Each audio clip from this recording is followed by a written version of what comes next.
This is probably something that only bothers me, but it has to do with Jesse Eisenberg's Lex Luthor. Every time I hear people talk about it, in reviews of that movie, they always complain about his acting and how he's acting too much like the Riddler or too much like the Joker, or you know, something that they heard somebody else say, so they're gonna say it so they sound intelligent, whatever. They don't want to think about it. It kind of makes you feel a little bit like it's like, what the fuck are other people seeing? Like what the fuck is there something wrong with like my brain that I get the complete opposite reaction when I'm watching something from people. And it's like I never used to be this way with movies, right? Like I would say in high school, and a little after high school, I was like a big movie buff that, I watched only the best films, only the highest rated films, only the best films. Don't waste my time with that Transformers trash or that Twilight trash. But then, I started to realize, and just, one movie after another that, I really loved for a majority of my life, like a movie like Hook or Grandma's Boy or Mallrats. These movies I fucking love. And you see their like ratings like 17%, 6%, 20% on Rotten Tomatoes or something. And that trend just kept continuing. Every movie that I was liking, like other critics were not liking. And I like to say I think I know something about film criticism, or at least I know what to look for when I'm watching a film, because I've taken a couple film classes. They point out stuff. They teach you how to look, and notice shit like where the camera is in relation to the characters on screen, how the characters are placed in a setting, the blocking. It's called blocking. What the words they're using, you know what I'm saying? Like how little subtle music cues are highlighting characters' emotions and shit. So like that's usually the shit I see in films, right? I'm seeing little eyebrow raises from the characters that give clues into what they're really thinking, in each situation, how they're standing next to another character and how their body language is more closed off or more open. And just that whole scene in BVS where he's talking to the senator in his office, in his father's office, which, by the way, is Lionel Luthor. It's not Lex Luthor Sr. Lex Luthor's dad in Batman vs Superman is Lionel Luthor. It's in the newspaper clipping in the end. Just want to say that. That's fact. Go pause it on the newspaper clipping, read it. Lionel Luthor is Lex Luthor's father. Anyway, completely unrelated, but but in that scene, he's talking about the red capes are coming, he's tapping his fingers on the desk, and she places her hand on his hand, and he shudders. And he goes, "Oh," like that moment right there. In that moment, he decided to kill her. By that moment, and when she says, take a bucket of piss and call it Granny's peach tea. I'm still not gonna drink it, whatever. Right after she says, take a bucket of piss and call it Granny's peach tea, it cuts back to Lex Luthor, and he goes, like he gives a little smile, like out of the corner of his mouth, and he makes a little like vocal cue, as in he's taking note of it, like he like that's how he's gonna kill her.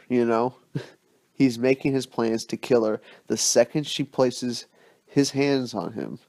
And the second she says the peace line, the piss line, He says, "Oh, that's how I'm gonna get my revenge on you." You know, like that's all going through his head, and it's clear it's going through his head by the way he's acting.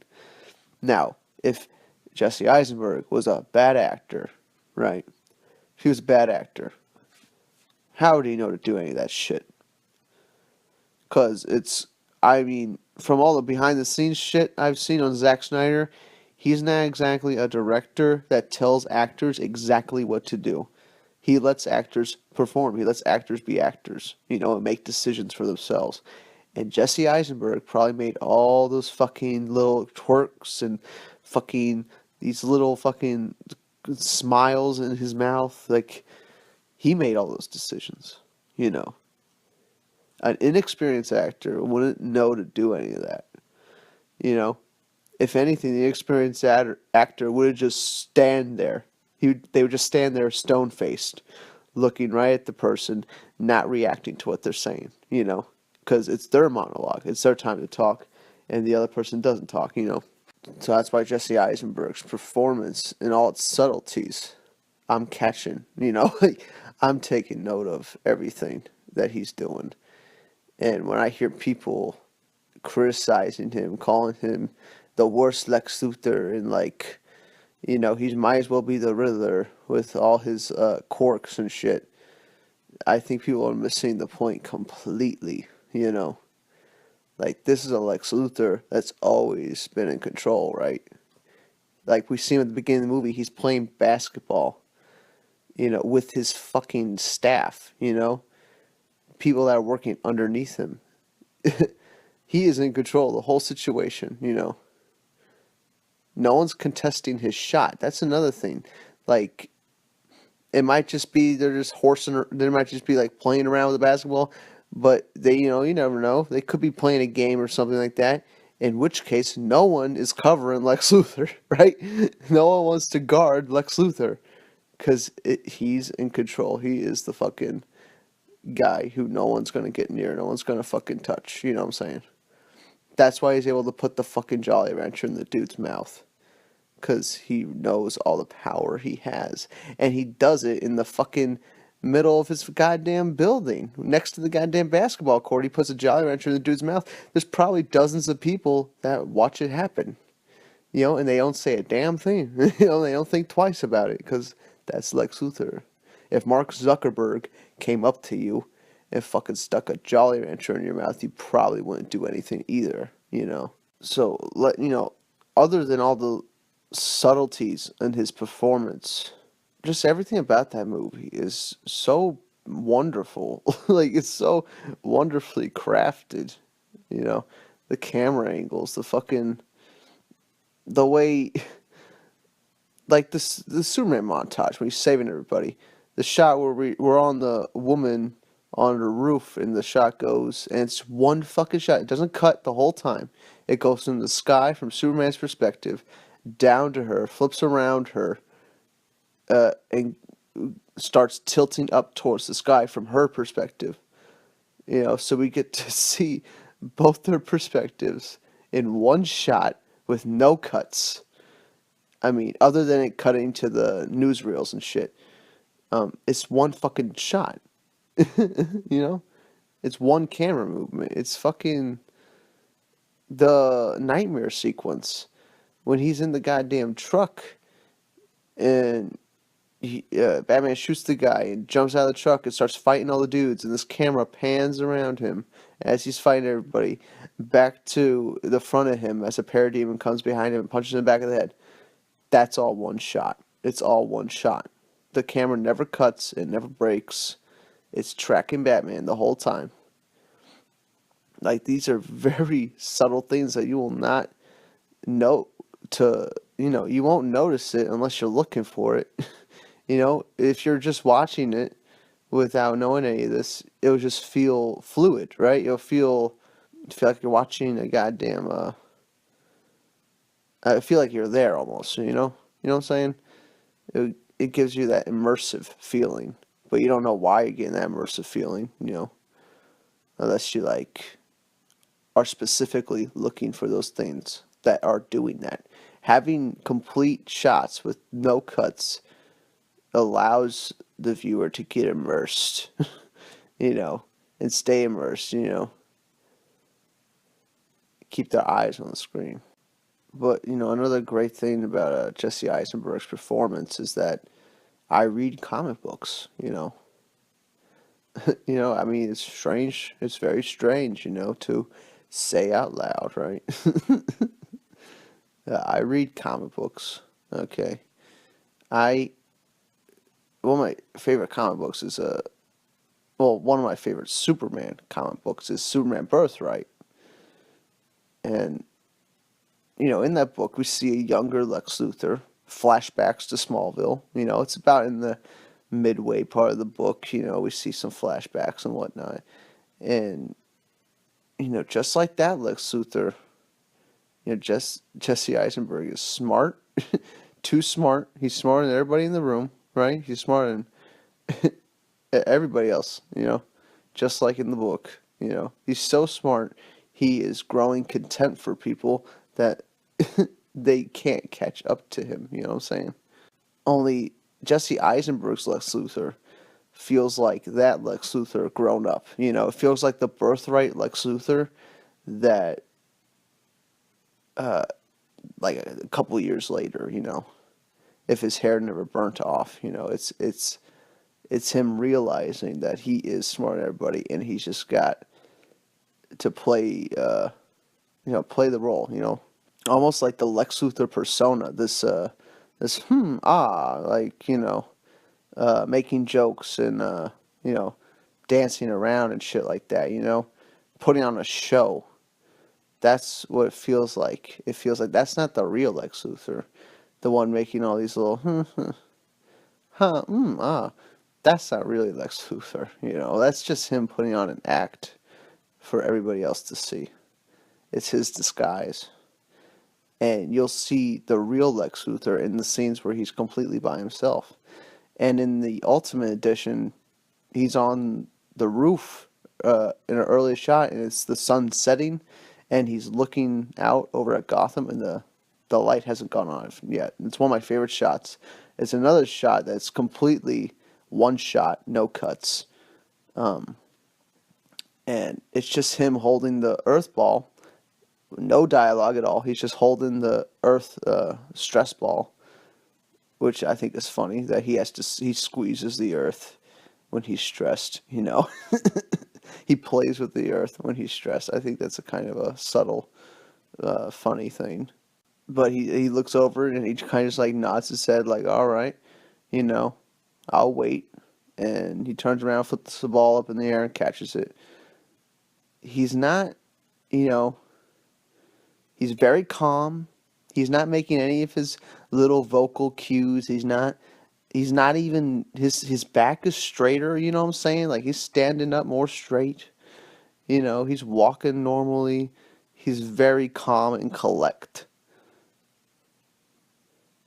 And when he's making the speech in front of all those people, he is completely not calm. Almost as if he's losing his mind. Almost when he goes, it's paradoxical, because it is to him. He is, the smartest person in the world. But compared to Superman, he has absolutely no power. Superman could destroy him easily, and he doesn't like that paradox. He feels that he deserves it almost, he should be the savior. But, in that moment where he goes, it's paradoxical, that's the real Lex Luthor coming out. When he goes, paradoxical, he gets that angry, like, grunt right there. And he goes, that's his disguise. That's his persona coming back when he starts chuckling at it, because he's trying to see, like, how the hell am I going to get out of this? I just took off my mask in front of everybody. Now I got to go back into the nervous fucking quirky guy to fool everybody again, But he lost himself for a moment because he's getting caught up in all his plans, and he sees Wonder Woman, Batman, and Superman all right in front of him, and he's just getting caught up in everything. And it's like a moment slip up. It's the same slip up we see in his office where he's talking to that senator, and she touches him and he shudders. That's the real Lex Luthor. He doesn't like to be touched. He doesn't like to be dominated, right? And that's what the senator does in that scene.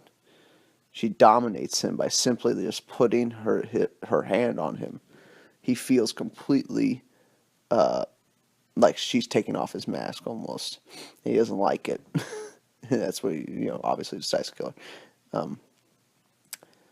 Yeah, so I just feel like when the constant complaints on Lex Luthor and his Jesse Eisenberg's choices with the acting, I feel like completely unwarranted almost. I feel like people they it's crazy because most of the criticisms are coming from like critics and shit like that, but just like I mean, most people are just gonna say what the critics say anyway. They're not even gonna think about it, right?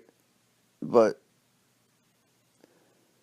I'm just shocked that so many like people who actually went to film schools, you know, that watch so many films, they can't catch this stuff. You know, like on the first viewing, I caught a lot of this on my first and my second viewing, and then I really started catching it like on on repeat viewings. Like I noticed the when he was shuddering when the senator touched him. I noticed when he was freaking out during his speech. I saw what Jesse Eisenberg was doing. But it's pretty amazing. I don't understand how people can give him absolutely like no credit. You think he's just acting like the Riddler. Like,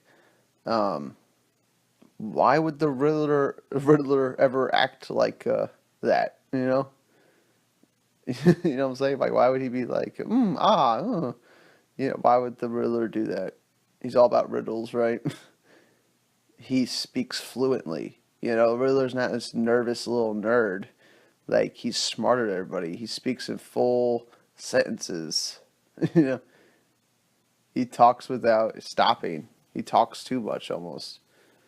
But that's besides the point. I don't think Jesse Eisenberg is acting like the Riddler at all. Or the Joker. Joker's just a fucking lunatic, man.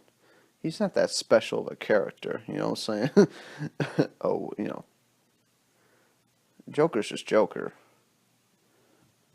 He's crazy. And I don't think Jesse Eisenberg was playing crazy until like nearing the end of the movie where he unleashes Doomsday. That's where he starts to go like completely off the rails, as a fucking like you're losing your mind, Lex Luthor. Like, what are you doing? Like, giving power to this fucking thing that you think you can control, right? He thinks he can control the fucking thing. That's why he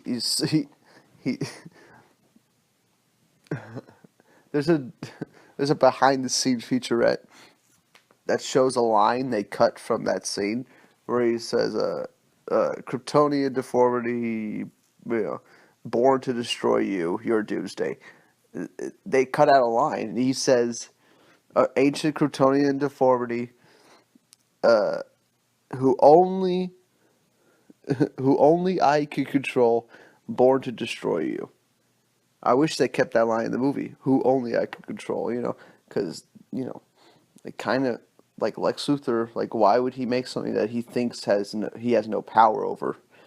He thinks he has power over Doomsday because he spliced it with his DNA, so he thinks it's not going to turn on him, but he's dead wrong about that. you know what I'm saying? And same thing with the Steppenwolf message. Like Lex Luthor probably accidentally turned that thing on, like when Superman accidentally turned on the beacon to the ship that allowed General Zod to come to Earth to get him. Jesse Eisenberg did the exact same thing for Steppenwolf, really, essentially. And the ding, ding, ding, ding at the end. He's talking about a goddamn dinner bell. What's wrong with people? He's not talking about mother boxes. I just thought about that. I was like, what? People like kept saying, "Oh, mother box sounds make ping, ping, ping." He's going ding, ding, ding because he just said the bells have run and he is hungry. You know, ding, ding, ding. The dinner bells, ding, ding, ding. No, all right.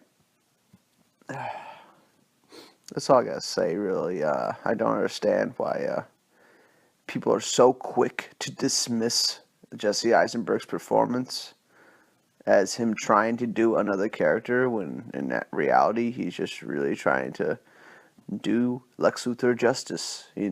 Gene Hackman was not truly Lex Luthor, you know? Lex Luthor is not fucking obsessed with real estate, you know what I'm saying? He's obsessed with saving humanity. He's not the greatest criminal mind, you know what I'm saying? He just wants to save everybody, and when you have Superman there that's saving everybody, makes Lex Luthor feel inadequate, right?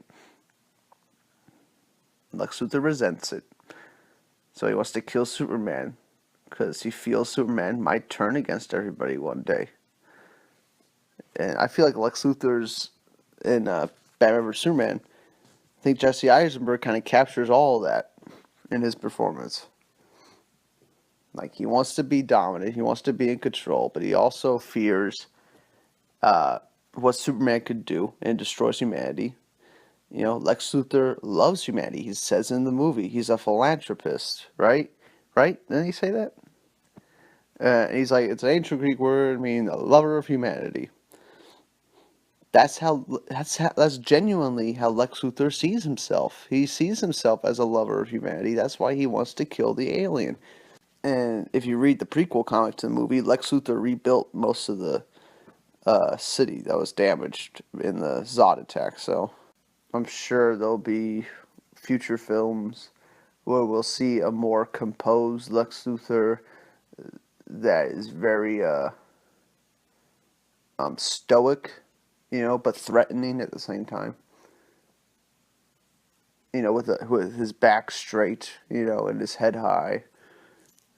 I'm sure Jesse Eisenberg will probably lean more that way when he starts to play him again, and he'll go back to the quirky things that we saw, the little grunts and the, you know, when he's like interacting with new people, like that'll be his cover and shit.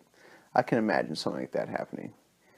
You know, Lex Luthor's a super important character. I really like Jesse Eisenberg's performance, and he's gonna be in Justice League. I mean, his cast is there. He's gonna play a pivotal role probably in Justice League, and if people just keep giving him shit, I mean, it's gonna be a tough outing for Justice League. But if he's able, see, this is the thing though. If he changes everything about the character, people are gonna get on him for that. You know, for like not, you know, why wouldn't you follow through what you're doing? You know, so he's got to find a balance. You know, between uh, giving the the common fan what they want, but also staying true to what's been established already, and how he wears a mask, you know, for in public. There needs to be some kind of thing like that. How Lex Luthor acts, how he acts in public versus how he acts when he's next to Superman or Batman or something. Like he'll act completely different, you know. But in front of the public eye, he'll act innocent, you know. But when he's next to Superman, he'll be like, "I'm gonna kill you." You know what I'm saying? Like, it needs to be something like that. You know, and he looks good bald, so you know, I think people need to give him more of a chance. Way too harsh on him. And people say Henry Cavill has his acting was bad, and I think he played the part just right. I mean, that's how Superman would probably feel if the whole world hated him.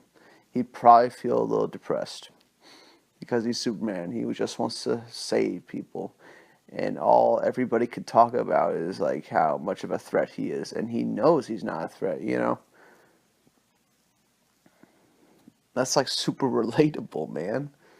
It's super relatable to people, right? Especially for men and like younger men and stuff. Cause like I don't know, I'm 6'2". Like I'm sure like people see me as a threat sometimes, right? Which is like further like that kind of hurts my feelings, you know, when I find out someone's like, you know, they think I have like a mean face or like they think I'm angry or like there's you know, they're not comfortable. I get the worst feeling. Like I feel like, you know, I feel like a monster, you know. Like, I don't like that feeling. I would be depressed. So I understand why Superman would be depressed. Either way, that's like a whole nother different thing. I could talk about that, but anyway, yeah. Jesse Eisenberg, I loved his performance. I still discover new things about it every time I watch the film. And the critics that bashed it because they saw the movie once and they didn't catch all his subtleties, they're influencing a lot of people, and a lot of people just piggybacking off what they're saying, and they're not actually, like, seeing it for themselves and judging it for themselves. They're just going to the critics because, yeah, the critics have to be right, right? It's their fucking job, right? So they have to be right. But in reality, I think a lot of critics are just bullshitting. Like, you know what I'm saying? Like they know, like, what goes into making a film. They know what to look for in shots, and maybe when it comes to like superhero movies and blockbusters, they just turn that thing off. They turn that part of the brain off. They just want to see if the movie can be entertaining. Like, that's how low their standards are. But like when they're watching like an art flick or like a little indie film, like that little film part of their brain turns on. They'll catch every little detail, every little subtle camera movement they'll catch. But when it comes to like a big blockbuster, they're like, well, obviously there can't be any artistic, like, merit to this film because it costs $100 million to make. So there can't be any artistic merit. It's just a corporate machine. Let's see if it's entertaining. That's all they're thinking. But whatever. Didn't Leonardo da Vinci paint the Sistine Chapel? Right? Somebody painted the Sistine Chapel, right? And they got paid a lot of money to do it, right? It was probably the highest fucking paid fucking mural anybody has ever done in like the history of mankind, probably, right? And or somebody seriously gonna say it's not a beautiful work of art because it cost a lot of money to make? You know what I'm saying? Like, there's got to be a middle ground somewhere. Yeah, like, yeah, it costs a lot of money, but there is artistic merit to it. And, anyway, I'll see y'all next one. Have a good day. Bye.